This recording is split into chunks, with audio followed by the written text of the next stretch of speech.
My name is Ophelia Ravenshadow. I'm in my late 30s now, and for most of my adult life, I've been known for being steady, dependable, the kind of woman people describe as low maintenance, easy to live with, or strong in a quiet way. I've been a wife, a professional, and a friend who listens more than she speaks. I've learned that when you move calmly through the world, people often mistake that calm for an absence of depth or an absence of limits. If you had met me during my marriage, you might have thought I was lucky. A stable life. No public arguments, no scandals, no dramatic exits. From the outside, nothing appeared broken. And that was the point. I wasn't someone people worried about. I wasn't loud enough to alarm anyone. I wasn't demanding enough to be questioned. I blended into the background of my own life so well that even those closest to me assumed everything was fine. This is not a story about betrayal in a single moment. It's not about a shocking discovery or a cinematic confrontation. Our marriage didn't end suddenly. It withered slowly. It thinned out over the years as a color fading from fabric left too long in the sun. What finally collapsed didn't do so with noise, but with silence that had been accumulating for a very long time. The truth is simpler and harder to see. The breakdown happened in small, ignored moments. Moments that were easy to dismiss. Moments that didn't seem worth addressing. Moments where something was taken. Attention, respect, presence, and nothing was given back. No one moment felt big enough to justify action, but together they rewrote the balance of the relationship. I'm telling this story not to punish anyone and not to present myself as a hero. I don't believe in villains carved in black and white. I believe in patterns, in dynamics, in how people slowly teach each other what is acceptable, and how silence can be interpreted as consent when it is really just endurance. What you'll hear here is not revenge, and it's not a plea for sympathy. It's an honest accounting of how emotional erosion works when it's subtle enough to be socially invisible. There are no explosive scenes ahead, no shouting matches, no sudden windfalls or dramatic turns of fate. What unfolds instead is a series of realizations, some quiet, some uncomfortable, that changed how I saw myself and how I understood power inside a relationship. This is a story about what happens when someone stops explaining their pain and starts observing instead. When stillness becomes a decision, not a default. If you're listening because you felt unseen in a relationship, or because you've wondered whether something that isn't that bad might still be slowly costing you something essential, then you'll recognize parts of yourself here. I won't tell you what to think. I'll just tell you what happened, as clearly and calmly as I can. Before we go any further, let me ask you, gently and without pressure, have you ever looked back at a relationship and realized you didn't lose it all at once, but a little at a time? For a long time, I was known as the steady one. That was the word people used most often, steady, as if I were a piece of furniture, reliable, useful, always in the same place when you needed to lean on something solid. In my marriage, that steadiness became my defining feature. Not my thoughts, not my inner life, not my opinions, just my availability. To my husband, I was the person who handled things. Bills were paid on time, appointments were remembered, family birthdays didn't slip through the cracks. When something went wrong, I didn't panic. I adjusted, I recalibrated. I absorbed the inconvenience quietly and kept going. Over time, this became the role I occupied so completely that no one remembered it was a role at all. It just looked like who I was. Friends saw me as low drama, easy to be around. "You're so chill," they'd say, with admiration that felt strangely hollow. What they meant was that I didn't ask much of them. I didn't take up space in conversations unless invited. I didn't interrupt. I didn't insist. I listened. I nodded. I remembered details about their lives and followed up on them weeks later. That kind of attentiveness made people feel good, but it also trained them not to return it. In public settings, I often became invisible in plain sight, not ignored outright, just gently bypassed. Decisions would be made around me rather than with me. Plans were adjusted without checking whether they worked for me. If I raised a concern, it was met with surprise, as if I had briefly broken character. "Oh, I didn't know you'd mind," someone would say. And I would soften, explain, reassure. I learned to smooth over my own edges before anyone else felt discomfort. At work, my reliability was praised, but rarely rewarded. I was the person managers trusted with complicated logistics because I didn't complain, because I didn't need reassurance, because I didn't push back loudly when timelines were unreasonable. I was thanked privately and overlooked publicly. Over time, I noticed how often my name disappeared from conversations about advancement, even as my labor remained central to the outcome. Inside my marriage, this pattern deepened. I became the emotional climate control system. If he was tired, I adjusted. If he was distracted, I waited.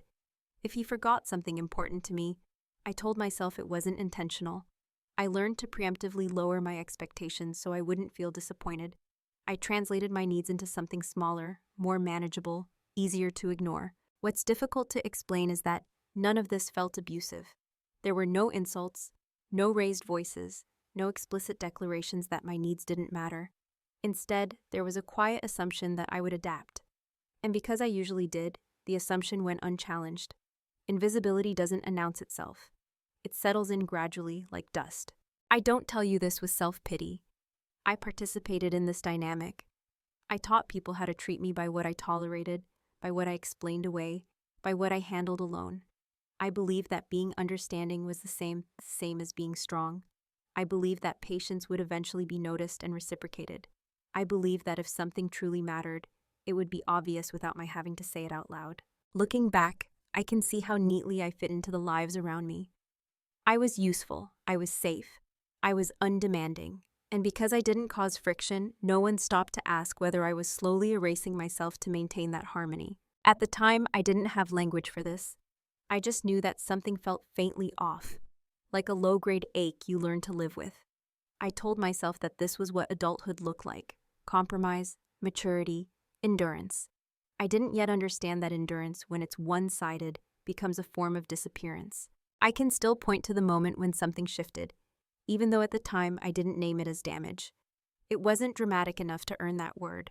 There was no argument, no betrayal, no apology required.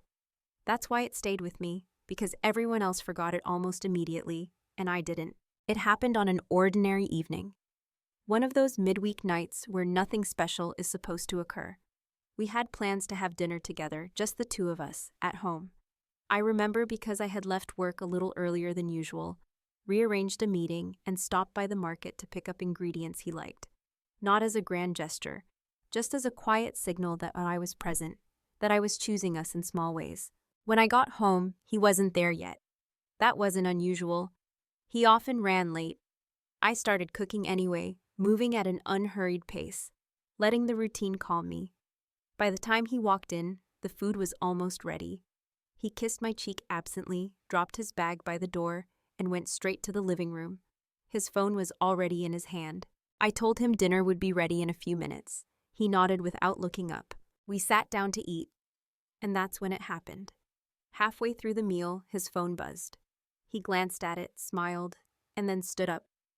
"I'm just going to take this," he said, already walking away. Not a question, not a pause, just a statement of fact. I waited. 5 minutes passed, then 10. The food cooled. The silence stretched. I could hear his voice from the other room, animated, engaged in a way I hadn't heard directed at me in a while. When he finally came back, he didn't apologize. He sat down, picked up his fork, and resumed eating as if nothing had interrupted us. I remember looking at him and thinking, so this is acceptable now. That thought surprised me with its clarity, not anger, not sadness, just a quiet recognition that something had been crossed without discussion. I considered saying something. It would have been easy enough to frame it lightly. "Hey, next time, can you let them know you're at dinner?" Or, "I'd like it if we could keep phones away when we eat together."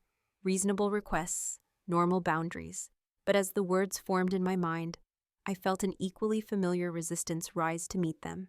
I didn't want to seem needy. I didn't want to make a big deal out of something small. I didn't want to interrupt the calm of the evening with what might be perceived as criticism. So I swallowed it. I smiled. I asked him about the call instead. He didn't notice the shift. Or if he did, he didn't register it as significant. Later, when I mentioned the call in passing, casually, almost joking, he laughed. "It was nothing," he said.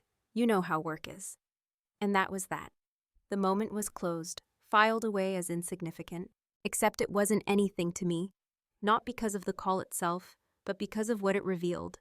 That my presence could be paused without acknowledgement, that our shared time was interruptible, but only in one direction, that I was expected to accommodate without being consulted. What stayed with me was how easy it had been for everyone else, including him, to move on. There were no ripples, no tension, no sense that anything needed repair. The world continued exactly as before, which meant that if I felt something had been lost, it must have been mine alone. That's how the first small cut works. It doesn't bleed, it doesn't draw attention, it doesn't demand immediate care. It simply marks a boundary that has shifted inward, unnoticed by anyone except the person who now has a little less ground to stand on. I didn't confront him. I didn't journal about it that night. I didn't even label it as hurt.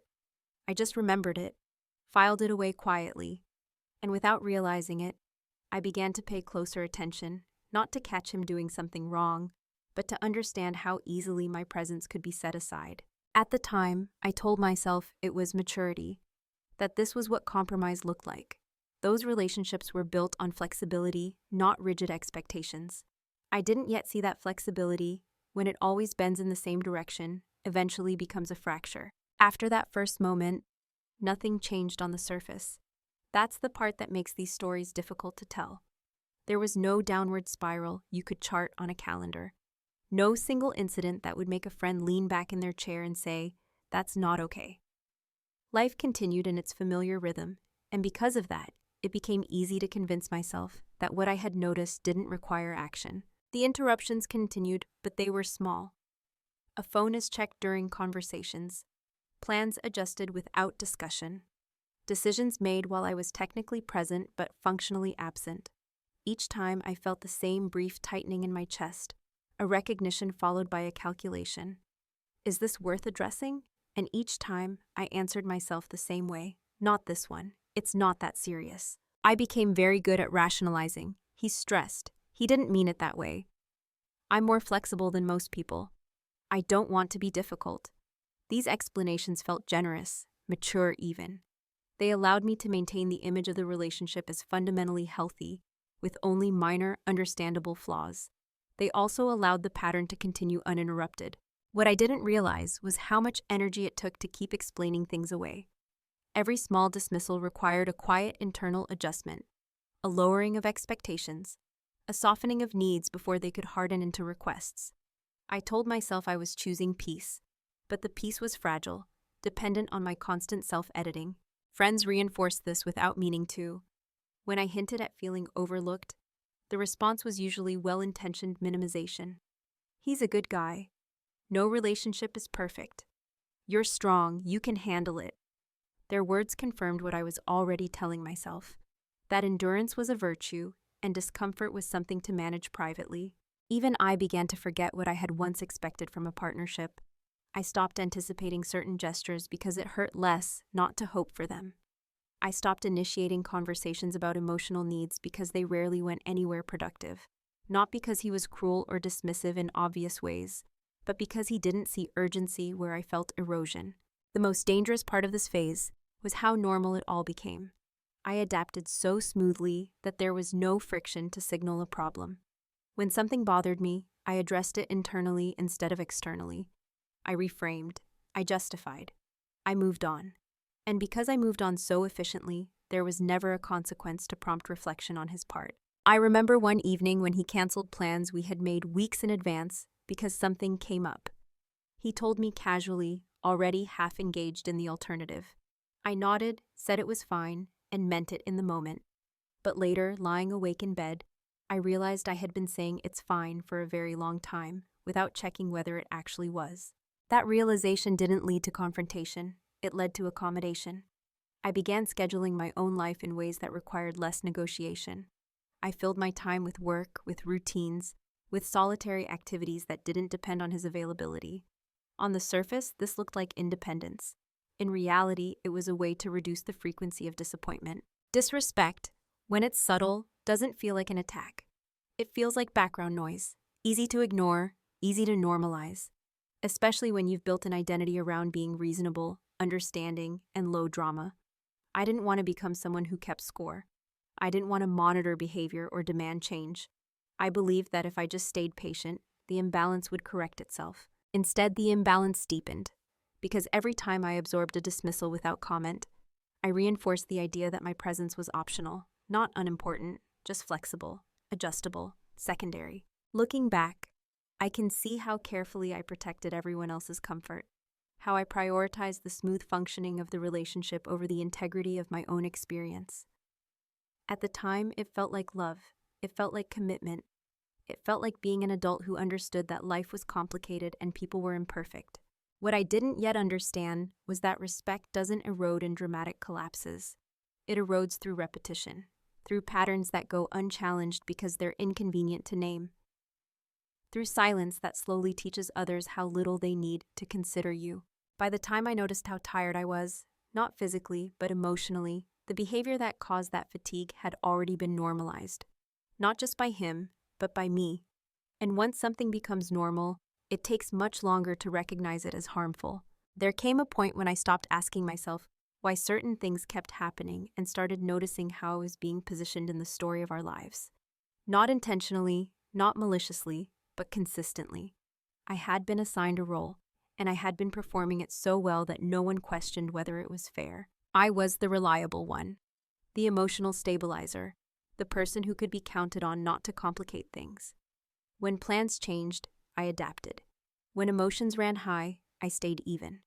When something needed to be handled quietly, efficiently, without drawing attention, it came to me.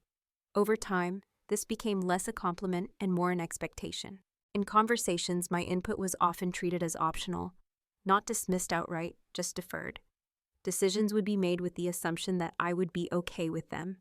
If I weren't, that became an inconvenience to manage rather than information to consider. "I didn't think you'd mind," he'd say, genuinely surprised. And I would find myself reassuring him, smoothing over the discomfort of my own reaction. The role required a kind of emotional labor that went unnamed. I tracked moods, I anticipated needs, I adjusted my timing, my tone, my requests to fit the emotional weather of the household. None of this was asked of me directly. That's what made it feel voluntary. But the absence of a request didn't mean the absence of a consequence. What struck me most was how invisible this labor was. When things ran smoothly, it was taken as the natural state of affairs. When they didn't, the disruption was noticeable and implicitly mine to resolve. I became the buffer between discomfort and daily life, absorbing the impact so others didn't have to feel it. Outside the marriage, this pattern repeated itself. Family gatherings, social plans, and even professional collaborations mirrored the same dynamic. I was the one who followed up, who remembered, who adjusted, the one who could be relied on not to make things awkward. It was as if my defining trait had become adaptability, and everything else, my preferences, my limits, my inner world, had been quietly deprioritized. I began to notice how often I was described in ways that emphasized function over presence. "She's so understanding. She's easy to work with. She doesn't make a fuss." These were meant as praise, but they carried an unspoken implication, that my value lay in how little I demanded. There was a moment of clarity one afternoon when I overheard my husband describing me to someone else. He spoke warmly, even affectionately, but what he highlighted was my usefulness and my calm, not my curiosity, not my insight, not the parts of me that felt most alive. I realized then that the version of me he carried was incomplete, and that I had helped construct it by consistently editing myself down. This wasn't something I could confront directly, because it wasn't one behavior that could be corrected with a conversation. It was a dynamic, a pattern reinforced over time by mutual habit, and challenging it would require disrupting the very equilibrium that made life feel manageable. For a while, I told myself that roles were inevitable in long relationships, that someone had to be the steady one, that this was simply how balance worked. But the longer I sat with that thought, the more it rang hollow. Balance implies reciprocity. What I was experiencing felt more like load-bearing silence. I started to understand that being seen as reliable often means being seen as inexhaustible. That's when you don't express strain. Others assume there is none. And that once you've been assigned the role of the one who handles things, stepping out of that role feels like a violation rather than a correction. I didn't yet know what I would do with this understanding. I only knew that something had shifted internally. I could see the role now, clearly outlined. And once you see the shape of the box you've been placed in, it becomes very difficult to keep pretending it isn't there. The day something shifted wasn't marked by an argument or a revelation. There was no moment where I stood up and declared that things would be different from now on. In fact, nothing changed outwardly at all. That's why it took me so long to understand its significance. The shift happened entirely inside me, in a space so quiet that it almost went unnoticed. It was a Saturday morning, unremarkable in every way. We had no plans. The house was still, the kind of stillness that usually feels restful. I was sitting at the kitchen table with a cup of coffee, looking over my calendar for the coming week. It was full of meetings, deadlines, and obligations, mostly things I was responsible for keeping on track. He came in, glanced at the table, and asked what I was doing. I told him I was organizing the week. He nodded, poured himself coffee, and started talking about his own schedule. As he spoke, he casually mentioned a commitment he had made that affected both of us. A dinner I had been looking forward to was no longer happening. He had already agreed to something else. It was said without malice, without hesitation, without awareness that it might require a conversation. And in that moment, something inside me settled, not with resignation, but with clarity. I didn't argue. I didn't point out the pattern. I didn't explain why it mattered to me. I simply listened, nodded, and let the information land. And as it did, I noticed a strange absence. The familiar impulse to adjust, to accommodate, to smooth things over, it wasn't there. Instead, there was a calm observation. This is how it works. For the first time, I wasn't trying to fix the feeling. I wasn't reaching for understanding or justification. I wasn't translating my disappointment into something more palatable. I was just seeing the dynamic as it was, without commentary. Later that day, I went for a walk alone. Not to cool off, I wasn't angry, but to sit with the quiet shift that had occurred. As I walked, I replayed moments from the past few years. Not obsessively, not emotionally, just methodically. I saw the pattern with a kind of detachment that surprised me. It was like stepping back from a painting and finally recognizing the image it formed. What struck me most was how much effort I had been expending to maintain something that wasn't actively maintained on the other side. How often I had been the one compensating for imbalance, assuming that was what love required. The realization wasn't painful. It was sobering. I remember thinking, I have been very clear about who I am willing to be. And then, just as clearly, I haven't been clear about who I am no longer willing to be. That distinction mattered. It reframed everything. This wasn't about changing him or forcing a different outcome. It was about acknowledging that my silence had been interpreted as agreement, and that continuing in the same way would only reinforce the same result. The shift wasn't dramatic, but it was decisive. I stopped expecting unspoken understanding. I stopped assuming that patience would be recognized as an investment.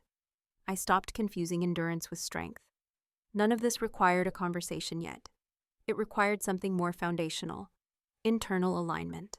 From that day on, my silence changed texture. Before, it had been reflexive, a way to avoid friction. Now, it was deliberate.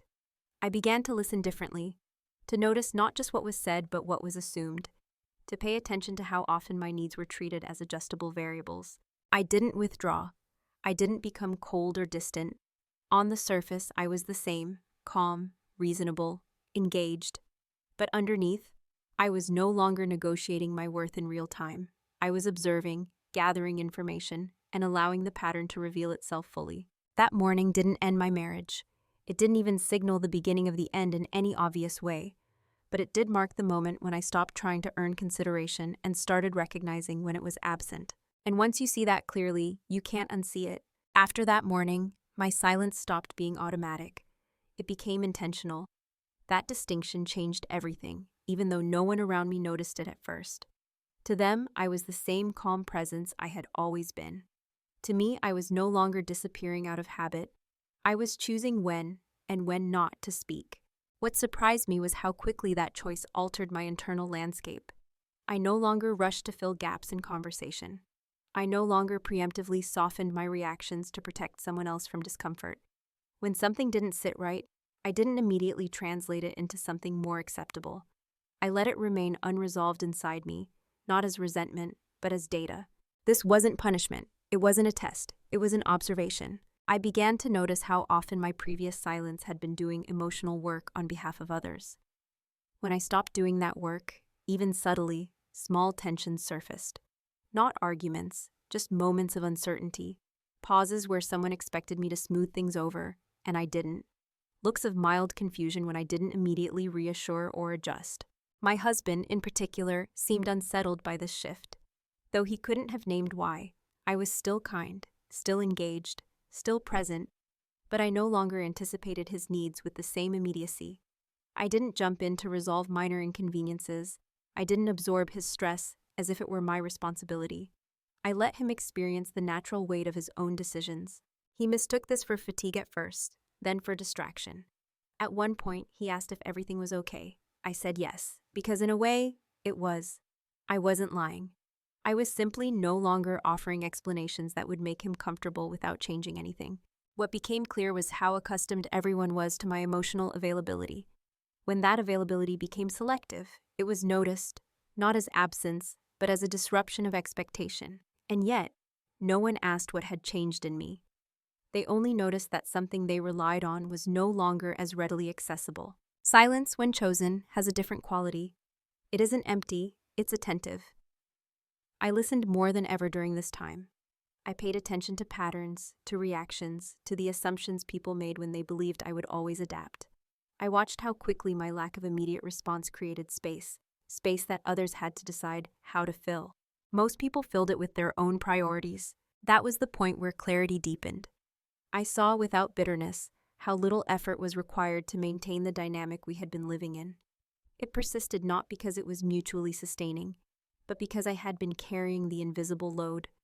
When I set that load down quietly, the imbalance became visible. I didn't announce this shift. I didn't articulate boundaries yet. I simply stopped compensating. And in doing so, I learned something important. Silence is often mistaken for weakness only by those who benefit from it. There were moments when it would have been easy to revert, to step back into the familiar role and restore equilibrium. The temptation was real, not because I missed the role, but because disruption, even subtle, carries a cost. It introduces uncertainty. It invites questions you may not yet be ready to answer. But I stayed with this discomfort. Not outwardly, life remained calm. But internally, I allowed the unease to sharpen my understanding. I was no longer trying to be seen. I was watching how unseen I had been. This phase wasn't about planning an exit or imagining consequences. It was about reclaiming agency over my own responses. About learning that I didn't owe constant emotional translation to anyone, that I could pause, that I could choose. By the time others began to sense that something was different, the change was already rooted. Silence, once a reflex, had become a position. And from that position, I could finally see the shape of what came next. While everything on the surface appeared unchanged, something precise and methodical was happening underneath. This was the phase no one ever notices in stories like this, because it doesn't look like action. It looks like stillness. But stillness, when intentional, can be deeply productive. I didn't suddenly become secretive. I didn't hide my phone or start behaving suspiciously. I didn't need to. The truth is, no one was watching closely enough to notice the shift from presence to awareness. They were used to my consistency, not my attention. What changed was how I listened. I began to catalog patterns, not emotionally, but structurally. I noticed how decisions were made and who they benefited. I noticed which responsibilities were assumed to be mine by default, and which ones were treated as optional for others. I noticed how often my time was treated as flexible, and how rarely anyone checked before bending it. I started writing things down, not obsessively, not with anger, just facts, dates, conversations. Decisions that affected both of us, but were made unilaterally. Moments when I was informed instead of consulted. I wasn't building a case against anyone. I was building clarity for myself. There is something grounding about documentation. It removes the haze of self-doubt. When everything lives only in your head, it's easy to question your own perception. When it's written down, cleanly, unemotionally, it becomes harder to dismiss. Patterns stop feeling like isolated incidents and start revealing their shape. At the same time, I began learning, quietly. Not because I planned to leave, but because I realized how little I truly understood about the structures my life rested on. Finances, shared obligations, long-term implications of choices I hadn't actively participated in. I asked questions casually. I listened carefully to the answers. No one was alarmed by this. Curiosity for me was not seen as a threat. It was interpreted as support. What they never noticed was that I had stopped cushioning outcomes. When something didn't work smoothly, I let it be awkward. When plans fell apart, I didn't rush to reassemble them. When responsibilities were dropped, I didn't automatically pick them up. I allowed cause and effect to exist without intervention. This wasn't passive aggression, it was a restraint. The absence of my quiet labor created small gaps, missed details, delays, inconveniences, nothing catastrophic. Just enough to reveal how much I had been holding together without acknowledgement. And still, no one traced those gaps back to me. They were seen as random friction, not the result of my withdrawal. That's the paradox of being invisible for a long time. When you stop doing the unseen work, people notice the discomfort, but not its source. During this period, I became more self-contained. I invested in routines that didn't depend on external validation. Long walks, reading, structured time alone. These weren't escapes, they were recalibrations. I was reconnecting with parts of myself that had gone quiet from disuse. Emotionally, I felt steady, not numb, not angry, just anchored. The urgency I used to feel, to explain, to clarify, to be understood, had dissipated. In its place was a growing sense of sufficiency. I didn't need anyone to agree with my internal conclusions for them to be valid. What surprised me most was how little resistance there was. No one pushed back. No one demanded I return to my old role, because no one had fully recognized that role as labor in the first place. It was just the background hum of life, now slightly quieter. This was when I understood something fundamental. People don't notice preparation when it doesn't disrupt them. They notice only outcomes. By the time anyone would realize that I had changed, the groundwork would already be laid. Not for revenge, not for collapse, but for autonomy. I wasn't planning a dramatic reveal. I was building a position, one rooted in knowledge, not emotion, one that didn't require persuasion or validation, one that would allow me to act cleanly when the time came, without chaos. They never noticed this phase because it didn't demand their attention. And that, in the end, was the point. The reveal wasn't dramatic. There was no moment where I sat back and thought, this changes everything. It arrived quietly, almost clinically, as most real clarity does. Not as a shock, but as confirmation. By this point, I had gathered enough information to see the full structure of my life, without the emotional overlay I had once relied on to make sense of it. I understood how decisions flowed, where authority actually sat, which assumptions had been made on my behalf, and most importantly, what would happen if I stopped agreeing by default. What I discovered wasn't a secret in the conventional sense. There was no hidden betrayal, no deception that could be exposed with a single conversation. The leverage I uncovered was subtler than that.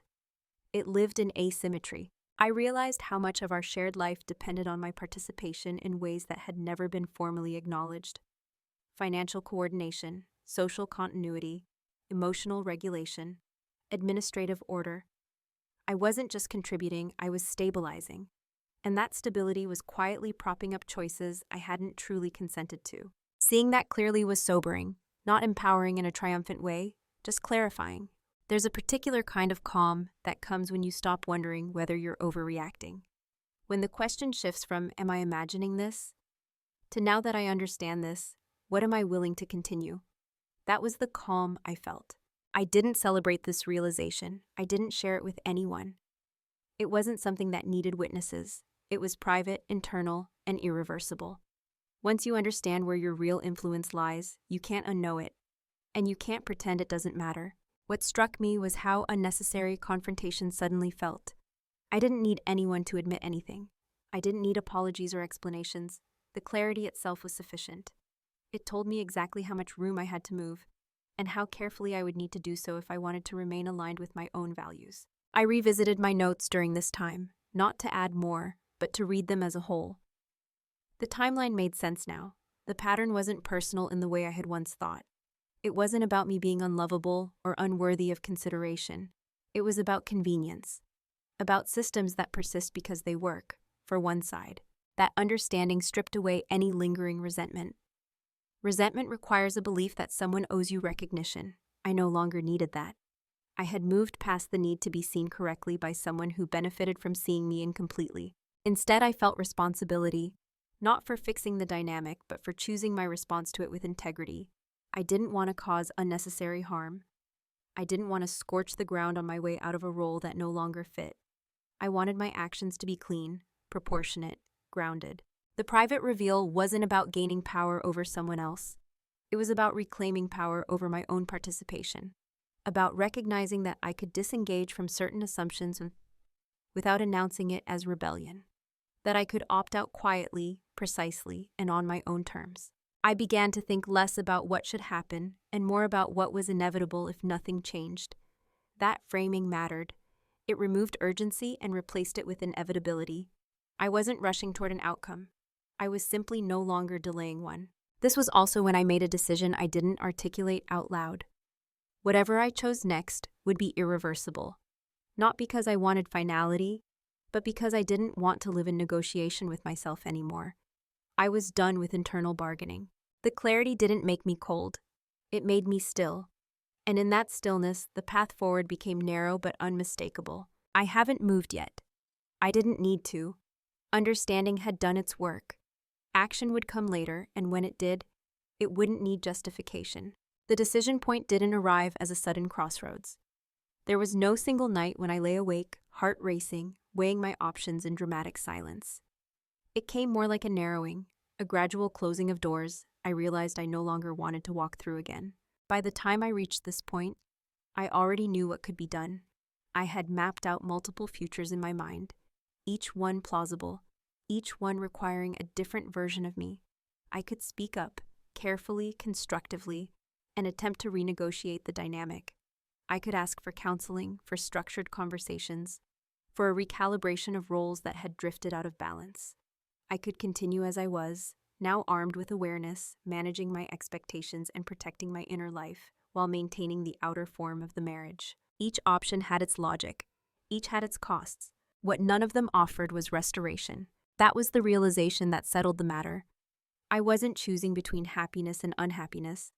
I was choosing between honesty and performance, between living in alignment and continuing to manage an illusion that required my ongoing self-erasure. I examined the idea of speaking up one last time, not with hope, but with realism. I imagined the conversation in detail, the careful phrasing, the reassurance that I wasn't attacking, only explaining. The likelihood of partial understanding, followed by incremental change, would depend, once again, on my vigilance to sustain. I knew how that story went.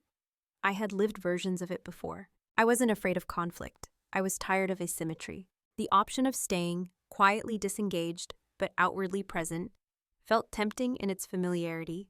It would require the least disruption. No one would be hurt. No one would be blindsided. But it would also mean accepting a life where my deepest clarity remained unacted upon, where knowing the truth changed nothing but my internal posture. That felt like a betrayal of a different kind. The irreversible option wasn't dramatic. It was simply this. I would stop structuring my life around preserving a dynamic that no longer reflected who I was. I would choose alignment over accommodation, even if that choice unfolded slowly and without announcement. This wasn't about punishment. I didn't want anyone to suffer.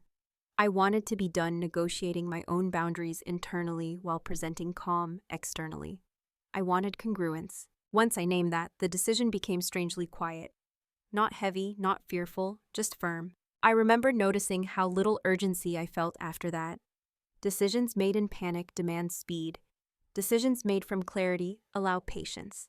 I wasn't running away from something. I was walking toward coherence. I didn't tell him yet. I didn't owe immediacy to anyone but myself. I continued with daily life, attentive and present, while internally shifting my priorities. I stopped planning long-term futures that required my continued self-suppression. I began imagining a life shaped by my actual needs, not just my capacity to endure. What surprised me most was the absence of guilt. I had expected it to weigh on me, to complicate the decision, but guilt depends on the belief that you are doing something wrong. I wasn't. I was choosing to stop doing something that had quietly cost me too much. The decision point, in hindsight, was less a moment than a settling, a deep internal agreement that I would no longer confuse loyalty with silence, or stability with self-abandonment. From there, everything else became procedural. Once the decision was made, the urgency dissolved. What replaced it was precision. This was the phase where nothing appeared to change, and yet everything important did. I moved through daily life as I always had, calm, reliable, outwardly engaged. But internally, my orientation had shifted. I was no longer maintaining the structure of the marriage. I was preparing to step out of it cleanly. Moving in silence doesn't mean secrecy in the dramatic sense. It means not announcing intentions before they're ready to exist on their own. I didn't want persuasion to enter the equation. I didn't want to be talked out of clarity by appeals to comfort, history, or potential. I wanted my actions to be grounded enough that they didn't require defense. I began with logistics, quietly reviewing documents, understanding timelines, clarifying what was shared and what was individual. I didn't rush. Rushing creates mistakes, and mistakes invite chaos. I wanted this to be measured, almost boring in its execution. I adjusted my finances subtly, not hiding money, not doing anything unethical, just creating visibility where there had been an assumption. Accounts I understood clearly, obligations I tracked independently. I stopped relying on verbal agreements and started confirming things in writing. This wasn't adversarial, it was adult. At the same time, I decentered myself from future planning that required joint consensus. When conversations drifted toward long-term ideas, I listened without investing. I didn't argue, I didn't agree. I allowed ambiguity to exist where I once would have clarified. No one noticed, or if they did, they interpreted it as trust. Emotionally, I stayed even. I didn't withdraw affection abruptly. I didn't create a distance that would signal an alarm. There was no coldness, no punishment. I was simply no longer overextending. I matched energy instead of compensating for its absence. This was when the difference between reaction and intention became clear. Before, I had reacted to maintain stability. Now, I was acting to preserve integrity.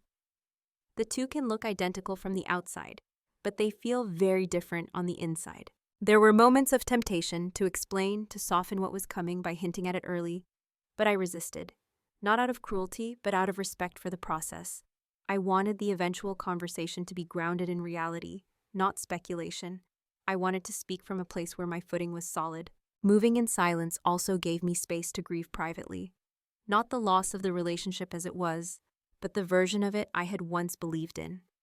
I let that grief move through me without narrating it to anyone else. It didn't need an audience. What struck me most during this phase was how functional everything still was. The household ran, life continued, and yet the foundation had shifted. I was no longer reinforcing the dynamic that had kept things afloat. I was letting the system reveal its own limits. The absence of immediate consequence confirmed what I had already learned. My labor had been invisible because it had been effective.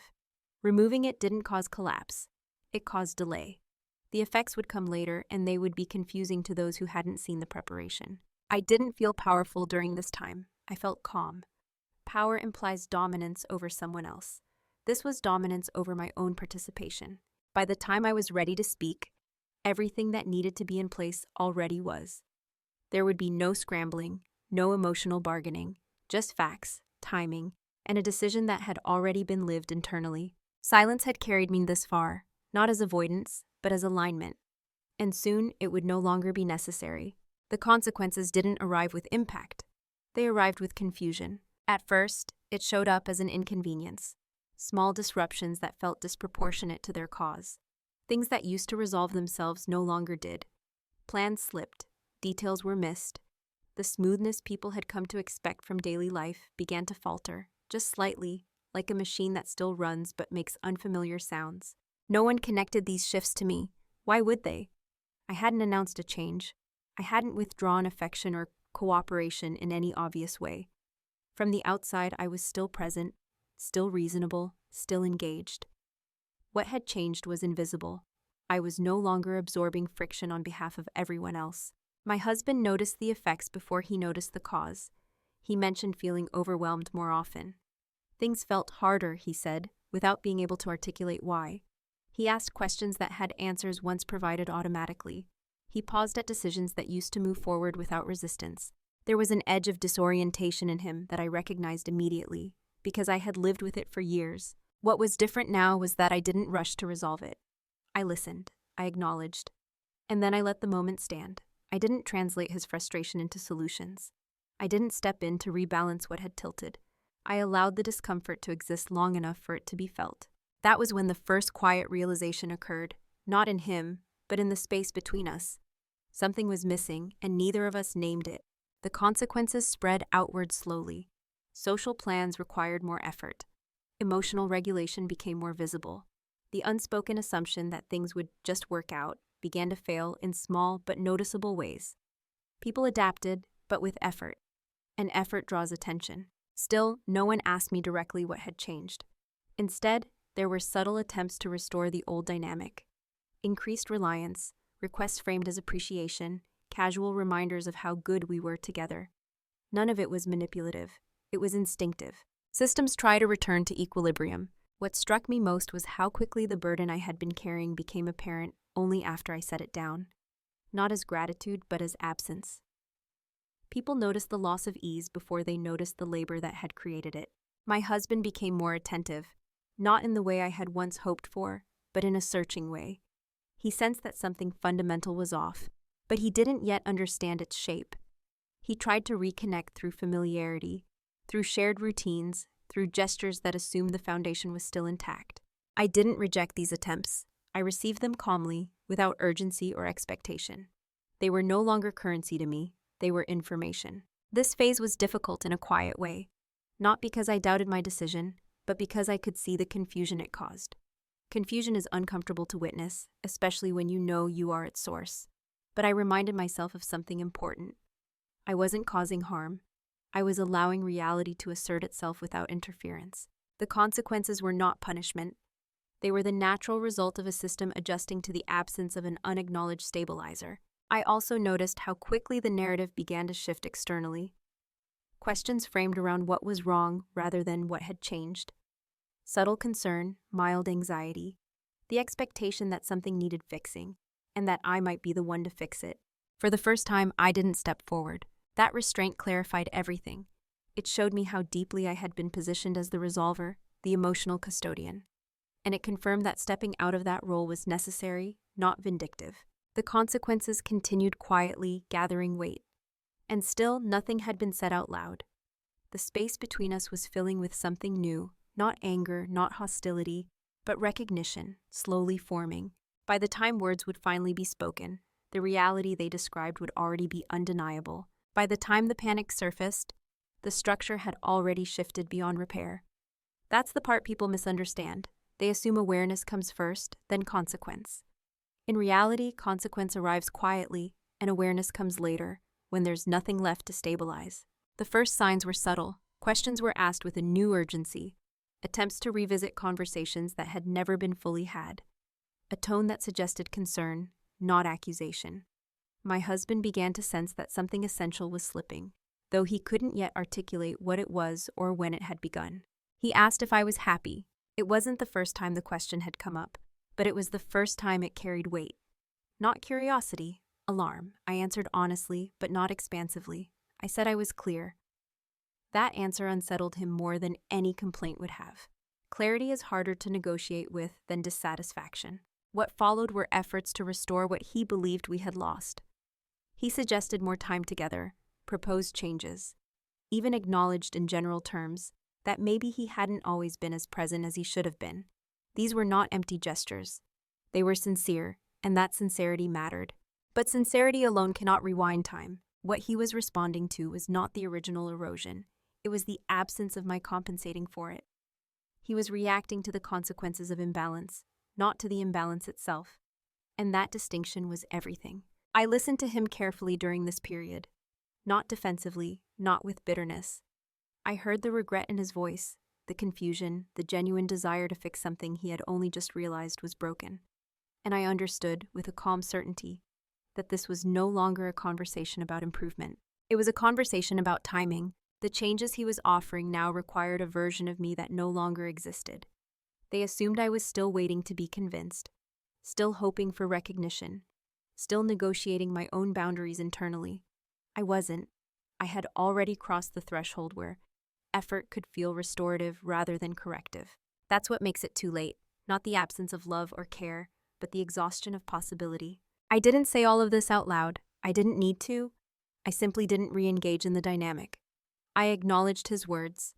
I thanked him for his honesty, and I didn't move back into the role that would have made those changes effective. This was the most difficult part, not because I doubted myself, but because I could see his struggle clearly.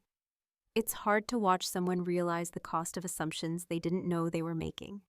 Harder still when you know that you once would have done anything to prevent that realization.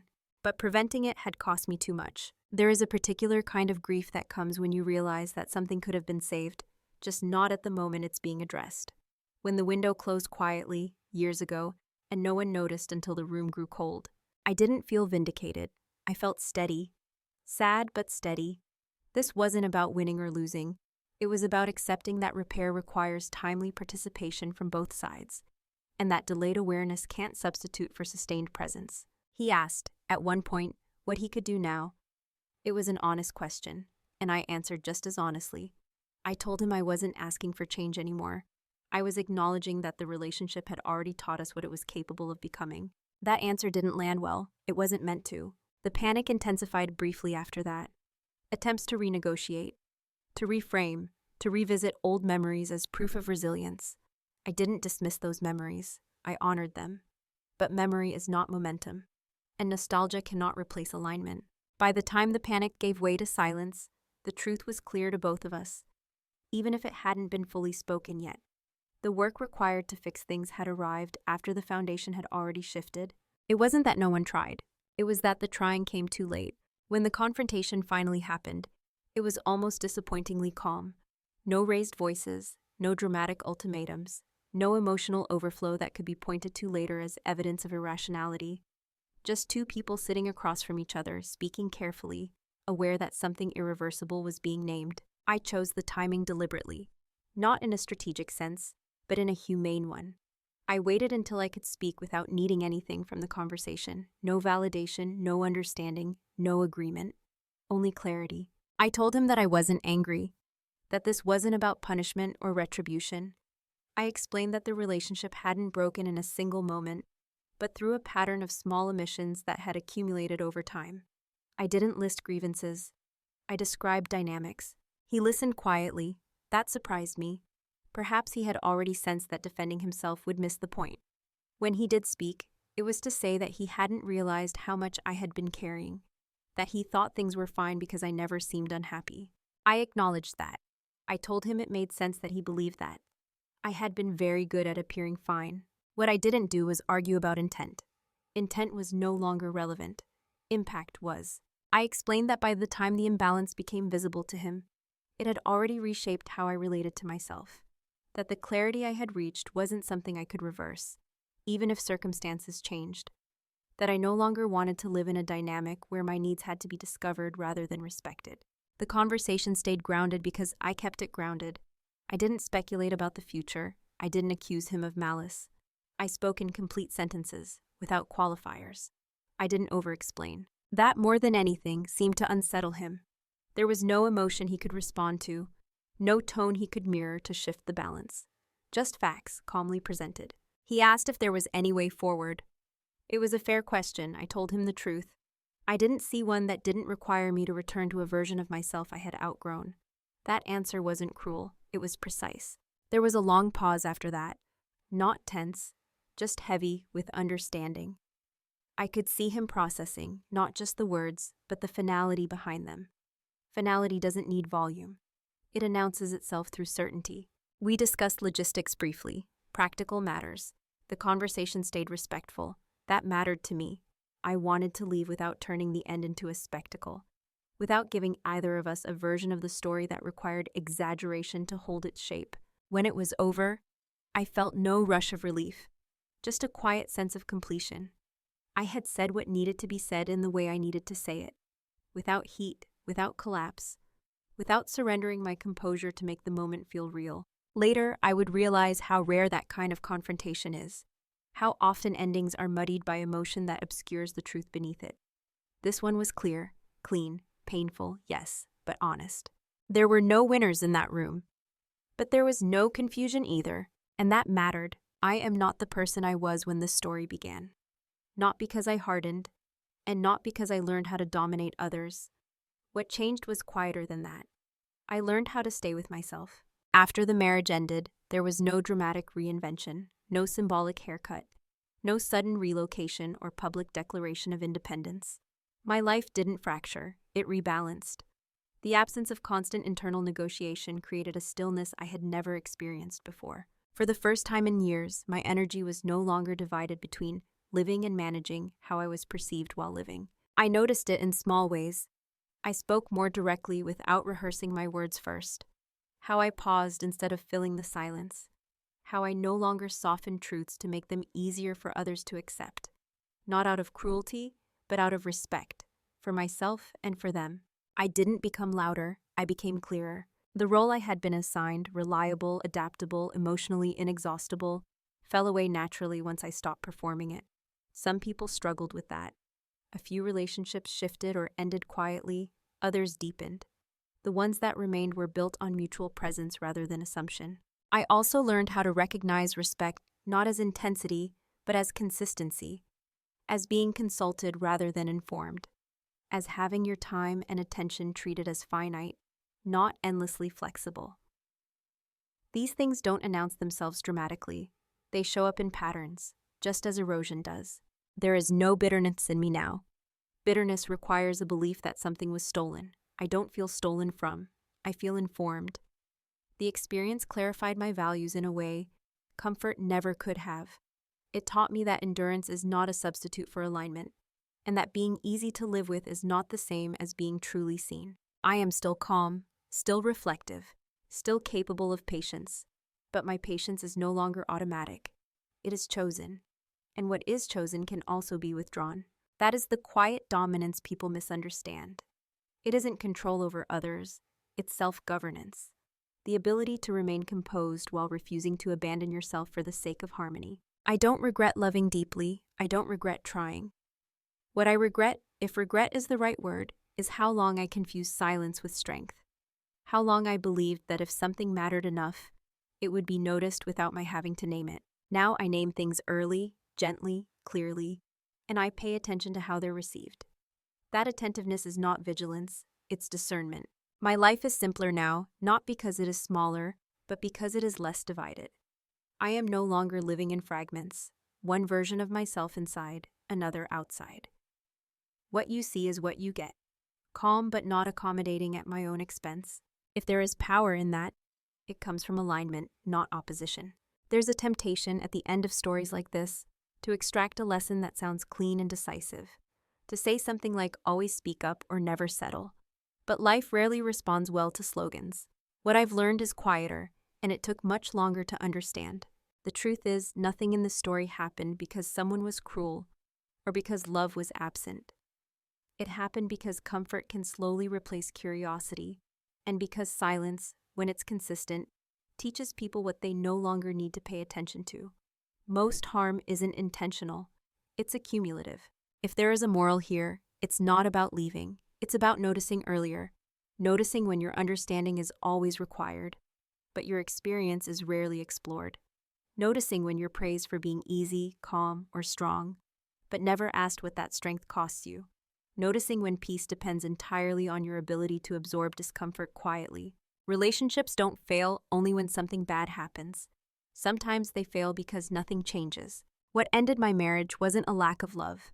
It was a lack of mutual presence over time. A slow erosion that no one meant to cause and no one knew how to stop, because it was never loud enough to demand attention. I don't believe in villains here. I believe in dynamics. And dynamics persist until someone stops participating in them the same way. When that happens, the system reacts. Not because it's evil, but because it's losing something it depended on. Quiet dominance isn't about winning in the end. It's about refusing to disappear at the beginning. If you take anything from the story, let it be this. You don't need to justify your clarity. You don't need to wait until you're exhausted to be allowed to change. And you don't need dramatic conflict for your reasons to be valid. Understanding something deeply is enough. There are people listening to this who will recognize themselves, not as me, but as who I used to be. The one who holds things together, the one who doesn't make a fuss, the one everyone relies on, while rarely checking how much you're carrying. If that's you, I hope this story doesn't push you toward anger or impulsive decisions. I hope it gives you permission to observe, to ask yourself, calmly and honestly, what patterns you are sustaining, and whether they still deserve your participation. Endings don't have to be loud to be real, and strength doesn't have to announce itself to exist. Before we close, I want to leave you with one question, not to answer immediately, but to sit with, In your own life, where have you been quiet? Not because you had nothing to say, but because you learned that saying it wouldn't change anything. If you're comfortable, share your thoughts in the comments. Not for judgment, just for recognition. That's where real conversation begins.